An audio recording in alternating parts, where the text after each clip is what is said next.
He always says nice things in the morning. Speaking of nice things, Dubai brokers are planning on selling the first ever mansion on the Metaverse.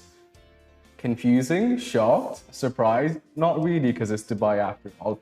So this means that buyers can own the NFT without actually having a physical property, right? So the first luxury property will officially go on sale as of July, and this is by the Union Square House brokerage, with an emphasis on micro markets such as the Palm Jumeirah, Emirates Hills, District 1s, and Dubai Hills Estate.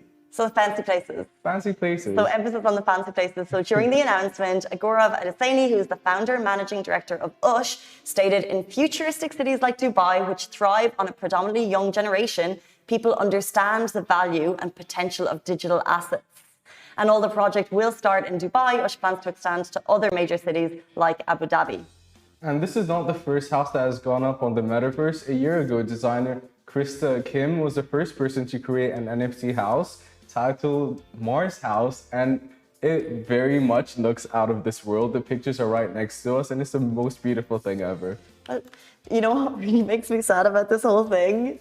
When he had made that announcement, he was like, the younger generation understand the potential of these digital assets. And I'm like, oh, I want to understand, I do. Me too, I don't, but that's what I was thinking. So imagine being of the younger generation and going up to your parents without having a physical property yet and saying, Mom, Dad, I bought a house. And they're like, amazing, where? Wow, well done, amazing, you're so young, how did you do that? Can we go see it? Yeah, sure, it's right here actually. What are your thoughts?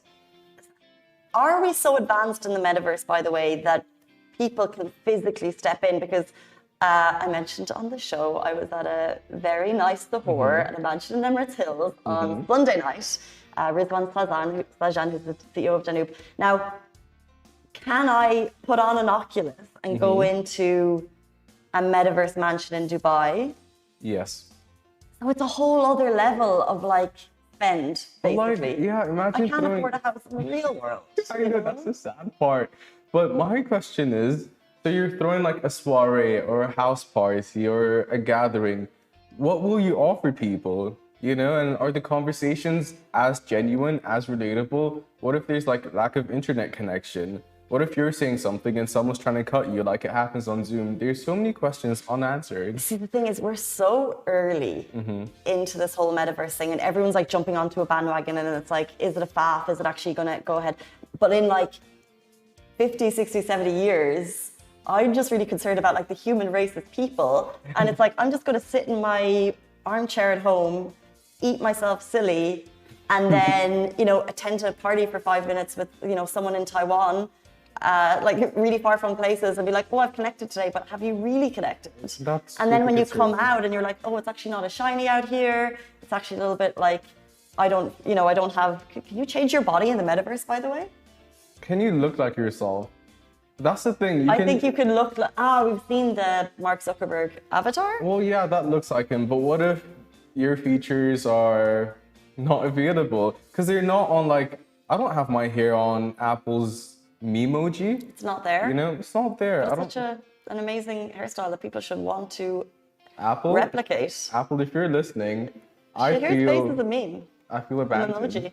But that's the thing, like, you look like your ideal self, you know? You're gonna want to look like your ideal self in the metaverse, I guess. And then if you have like 5 years of walking around this metaverse and you're looking like someone else, why do you want to go back to reality? Like, it's so scary. But at the same time, like even like social media, that's the thing. So many issues with. So the whole metaverse is a whole other. However, if someone would like to sponsor a house for us to, you know, review and to have, I'll take that, because I need some type of property in my portfolio. It's time. It's time. 3D staycation seems realistic in this metaverse. For a review, we need time to understand it, scan the property. You know? Like, yes, we need staycation. But then does that mean, how would a staycay work? How do you go to the loo? See, so many questions left unanswered. I think, you know what, we had this conversation before the show, and Ali jumped in and he was like, look, it would more like a status symbol. So like how you have a right now a number plate in Dubai, you can actually potentially invite people. So like everyone's running around the metaverse just doing business meetings and just doing like the basic stuff. But you're like, why don't you come to this business meeting in my house? So it's like you dip in for an hour and everyone's really impressed with your, you know, surroundings because you're with this big company. It won't be for the regular folk. Maybe, you know, fancier businesses will invest because they're going to dip their toe and they want to learn more about it. But I don't think the likes of you and me, I have no idea, but I don't think the likes We're of just the regular degulators. But imagine being wealthy, having one amazing mansion. Wealthy. Just stop there.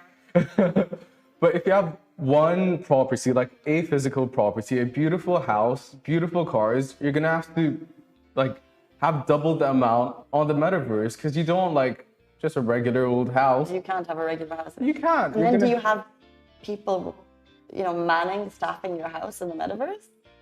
So could you potentially have a job in the... Honestly? It ends here. It ends here. We're done.